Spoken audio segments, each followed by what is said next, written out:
कि मुस्कुराओ तो बात बने, गुनगुनाओ तो बात बने।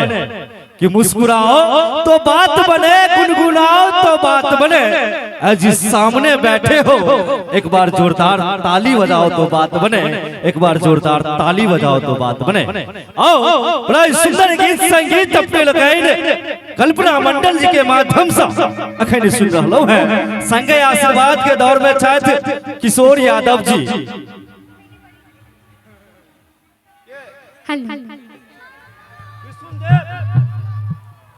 किशुनदेव किशुनदेव यादव जी पैक्स अध्यक्ष। किशुनदेव यादव जी पैक्स अध्यक्ष हुनका तरफ से 101 रुपया के सुंदर सन आशीर्वाद एक बेर हुनका लेल कने जोर से ताली बजा दियो सब गोटे।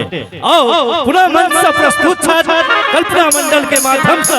आओ सुनो भी सुंदर सन प्रस्तुति प्रस्तुत छथि कल्पना मंडल जी। आओ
सजल मंडप बाबा करे कन्यादानवा अशुभ शुभ होवे लागल मंगल गनवा कि शुभ शुभ के लगनवा सुबह हो शुभ शुभ के लगनवा सुबह हो सुबह बोलो बाबा सुबह बोलो रानी सुबह बोलो दादा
शुभ